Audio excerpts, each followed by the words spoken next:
What if your past isn't just a memory, it's a predator stalking your mind? Today we uncover the disturbing reason it won't let you go, and how to destroy its hold forever. Stay with me. Have you ever noticed how certain memories cling to you, refusing to fade no matter how much time passes? It's not random. There's something far more sinister at work. A psychological anchoring that keeps you chained to your darkest moments.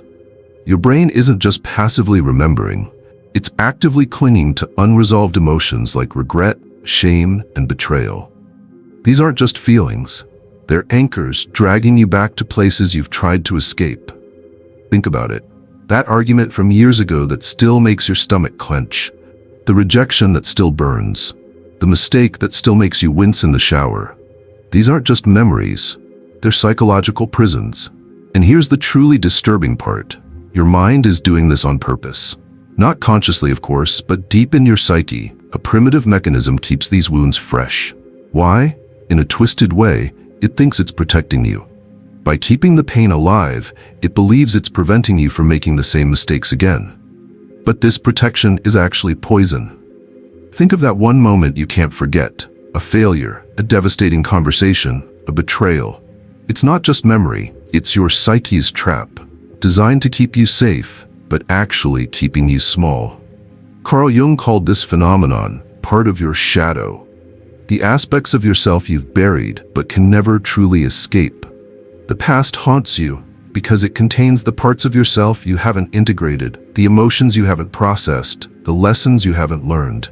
It lurks in the corners of your mind, emerging when you're vulnerable, reminding you of who you once were and what you once felt.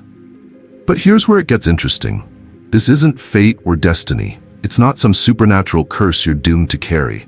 It's a psychological mechanism, which means it can be hacked, rewired, and ultimately conquered. Your past may be fixed, but your relationship with it is entirely fluid. But why your past specifically? What is it about your unique experiences that makes them stick with such vicious tenacity? Let's dig deeper into what makes these memories refuse to fade, and how they've become the ghosts that follow you. If your past ever feels too heavy to carry, if you've ever found yourself trapped in cycles of the same pain, hit like and keep watching. This journey is especially for you. When I talk about your past, I'm not talking about every moment you've lived through. I'm talking about the moments that cut deep. The ones that changed you, scarred you, or still make you flinch when they flash through your mind. Maybe it's a relationship that collapsed after years of investment, leaving you questioning your judgment. Perhaps it's words from a parent that embedded themselves in your self-image. You'll never amount to anything. Or, why can't you be more like your sister? It could be the job opportunity you missed, the friendship you sabotaged, or the chance you were too afraid to take. For some, it's major trauma. Abuse, abandonment, betrayal at a core level.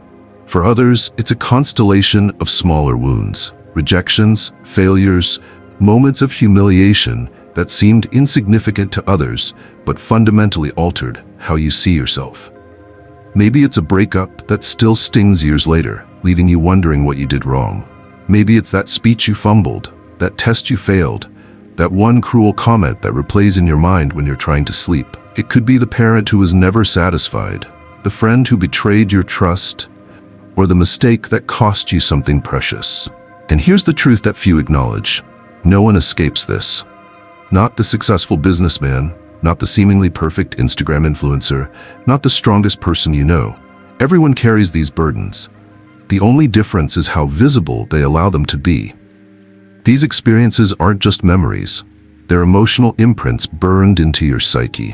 When something triggers intense emotion, whether it's rage, grief, shame, or guilt, your brain marks that moment as significant. It's like highlighting a passage in a book, except your mind returns to it again and again, hoping to extract more meaning, more lessons, more protection.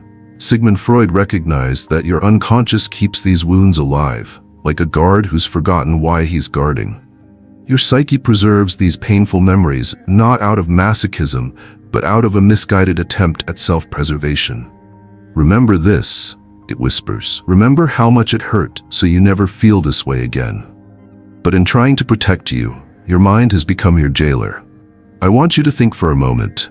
What's one memory you wish you could erase? What moment from your past seems to have power over your present? You don't have to share it, but acknowledge it to yourself. Recognize its weight. Because naming these ghosts is the first step to exorcising them. Now, why does it haunt you?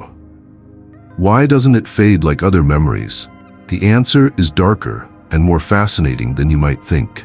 The word haunting is perfect for how the past affects us, isn't it? Like a ghost, these memories aren't physically present, yet they manifest in your daily life, appearing when least expected, disturbing your peace, rattling the chains of your mind. What makes these memories so persistent is a psychological phenomenon called rumination. Your brain's tendency to loop back to certain thoughts, especially painful ones, in an attempt to solve or make sense of them. It's like picking at a scab, preventing the wound from healing properly. Ever lie awake at 3 a.m. replaying that one humiliating moment, or that fight that ended a relationship? That's your mind stuck in a haunted loop, trying to find a different ending to a story that's already written. The more you return to it, the deeper the neural pathway becomes, until the thought pattern is as automatic as breathing. And here's the darkest part. It's not just you doing this to yourself. Your psyche is wired to keep you prisoner. Evolution has equipped us with brains that prioritize negative experiences, a phenomenon psychologists call negativity bias. It served our ancestors well. Remembering where the predators lurked kept them alive. But in modern life, this same mechanism traps us in cycles of pain that serve no purpose. The neuroscience behind this is fascinating and disturbing. Your amygdala, the brain's emotional processing center, flags traumatic or intensely emotional memories as urgent and dangerous. When something in your present environment reminds you of that past pain, even subtly, your brain activates the same neural networks, triggering the same stress response. In other words, your brain literally can't tell the difference between that betrayal happening today and the memory of it from years ago. No wonder it haunts you. Your nervous system is reacting as if it's happening right now. That racing heart, the knot in your stomach, the tightness in your chest when certain memories surface, that's your body reliving the trauma, fighting a battle that ended long ago. This isn't weakness or some character flaw, it's biology gone rogue. Your sophisticated human brain, capable of art and science and love, is still running primitive software that doesn't know how to let go. The pain persists not because you want it to, but because your brain is hardwired to preserve it. But here's where human consciousness gives us an advantage over our programming. We can observe these patterns, we can understand them, and ultimately, we can override them. This isn't about positive thinking or simply getting over it. It's about recognizing the sophisticated trap your mind has set and methodically dismantling it. It's about reclaiming your mental space from ghosts that have overstayed their welcome. Are you ready to rewrite this story? To take back control from memories that have controlled you for too long? If you're tired of being haunted by your past, if you're ready to break free of these patterns, subscribe now. We're about to turn from understanding the problem to creating the solution. You can't erase your past, and honestly, you shouldn't want to. Even the painful parts have shaped who you are. But what you can do is rewrite your relationship with it. You can change what these experiences mean to you and how they affect your present. This process begins with narrative reframing, the conscious decision to tell a different story about what happened to you. Not a false story that denies reality, but a more complete one that includes strength alongside suffering. That betrayal that still stings? It's not evidence of your naivety or unworthiness. It's proof of your capacity to trust, to be vulnerable, to care deeply. It's a battle scar that shows you survived. The failure that still makes you cringe? It's not proof of your inadequacy. It's evidence of your courage to try something difficult, to push beyond your comfort zone. Every painful memory carries within it the seed of a different interpretation. Your job is to nurture that seed until it grows strong enough to overshadow the pain. Here's a practical technique to begin this process. Tonight, take out a piece of paper and write down one memory that haunts you. Describe it in a few sentences, not dwelling on it, just acknowledging it clearly. Then, beneath that description, write a new interpretation. Ask yourself, what did this experience teach me? How did it make me stronger? What understanding did it give me that I wouldn't have otherwise? What doors did it unexpectedly open? For example, if you're haunted by a relationship that ended painfully, you might write, "This showed me what I don't want in a partner. It taught me to value myself enough to set boundaries. It freed me to find someone who truly appreciates me." The ancient Stoics understood this principle well. Seneca said, "We suffer more often in imagination than in reality." By controlling your interpretation of events, the only thing truly within your power, you reclaim authority over your life story. This rewriting isn't denial or toxic positivity. It's not pretending bad things didn't happen or that they didn't hurt. It's expanding your perspective to include the full truth. That pain and growth often travel together. That suffering and strength are two sides of the same coin. When you rewrite these narratives, you're not becoming delusional. You're becoming powerful. You're recognizing that while you couldn't control what happened to you, you absolutely can control what meaning you assign to it. You're not a victim of your story, you're its author. And this is just the beginning. Once you start reframing these old wounds, you begin to see yourself differently. Not as someone who things happen to, but as someone who happened to things. Not as a character in a predetermined script, but as the writer holding the pen. If this resonates with you, if you're ready to reclaim your narrative, tap the bell to join us on this journey, because we're about to talk about something even bigger. Your fate.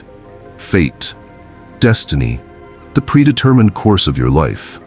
These concepts have dominated human thinking for millennia, from ancient Greek tragedies to modern discussions of determinism, and they all share a common thread, the idea that your future is somehow fixed, perhaps by your past, perhaps by forces beyond your control. But I'm here to challenge that notion entirely. Your past does not dictate your future. Your choices do. The patterns that have defined your life up to this point are not prophecies of what's to come. They're simply data points, information that you're free to use or discard as you forge ahead. A painful childhood doesn't sentence you to a broken life. A history of failed relationships doesn't mean you're destined to be alone. Previous financial struggles don't condemn you to perpetual scarcity. These are narratives we accept when we give our past too much power over our present. Friedrich Nietzsche urged us to become who you are, not who you were programmed to be, not who your past suggests you should be, but who you choose to be in this moment and the next. Your fate isn't a cage confining you. It's a canvas awaiting your creativity. Let me give you a practical exercise to begin reshaping this canvas. Take 5 minutes tonight to visualize your ideal self 6 months from now. Not an unrealistic fantasy, but a version of you that's free from the particular burden you've been carrying. See this person clearly, how they carry themselves, how they interact with others, how they think differently about that past experience. Now, write down one concrete goal that would move you toward becoming this person. It might be, I will have a conversation with my father without being triggered by old patterns. Or, I will trust a new person with my authentic self. Or simply, I will go one full day without replaying that memory. This is what rewriting fate looks like, not denying your past, but refusing to let it cast its shadow over your future. It's choosing power over victimhood, agency over resignation.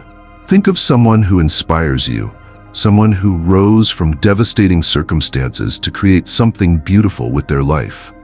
Viktor Frankl, surviving Nazi concentration camps and developing logotherapy. Oprah Winfrey, overcoming childhood poverty and abuse to become one of the most influential people in media. These individuals didn't deny their past, they simply refused to be defined by it. And here's the truth that scares most people. If your past no longer controls your future, you can no longer blame it for your choices. With great power comes great responsibility. When you claim the pen that writes your fate, you also claim accountability for what you write. But isn't that infinitely better than living as a character in someone else's story?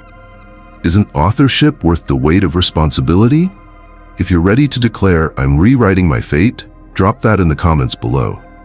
Claim it publicly. Let's create a community of people taking back their power from the past that once haunted them. But how do you make this philosophy real in your daily life? How do you translate this understanding into tangible power? That's what we're about to explore. Power. It's a word that carries weight, that resonates deep in the human psyche. But the power I'm talking about isn't dominance over others. It's sovereignty over yourself. It's owning your story instead of letting it own you. True power begins with a fundamental shift in identity. You are not what happened to you. You are not your failures or your traumas or your regrets. You are the consciousness that observes these experiences, the awareness that contains them. And that awareness is vast enough to hold both pain and possibility. Here's a final technique to cement this transformation. Create a daily affirmation that acknowledges your past while asserting your control over your future. Something like, "My past shaped me, but I shape my future." Or, "I carry my history, but it doesn't carry me." Or simply, "I am more than what happened to me." Speak this to yourself each morning as you begin your day. Not as a magical incantation, but as a neural reprogramming, a deliberate rewiring of thought patterns that have kept you trapped. This is your rebellion against the chains of memory. This is your declaration of independence from psychological determinism. This is you reclaiming territories of your mind that have been occupied by ghosts for far too long. Think of someone who rose from the ashes of a devastating past. Nelson Mandela, emerging from 27 years of imprisonment to lead with compassion rather than vengeance. Maya Angelou, transforming childhood trauma into some of the most powerful literature of our time. These aren't superhuman feats. They're examples of what's possible when you refuse to let your past write your future. You can be next. Your transformation might not make headlines, but it will redefine your life. It will ripple through your relationships, your work, your daily experience of being human. Let's recap what we've discovered on this journey. We uncovered why your past haunts you, a brain wired to trap you in cycles of pain, ruminating on wounds as a misguided form of protection. But we've also seen that you can rewrite these narratives, reshape what these experiences mean, and reclaim power over your own psychology. You're not haunted. You're in transition, not broken, evolving, not trapped by fate, empowered to create it. This isn't just philosophy, it's practical psychology. It's neuroscience applied to the art of living well. It's the technology of transformation that humans have been refining for thousands of years, from ancient wisdom traditions to modern therapeutic approaches. If this message hit home for you today, if you recognized yourself in these patterns and felt a spark of possibility, smash that like button, subscribe for more insights into dark psychology and human potential, and share this video with someone who needs to hear it. What's holding you back? What ghost are you ready to release? Tell me in the comments below. Let's continue this conversation. Until next time, rewrite your fate and own your power.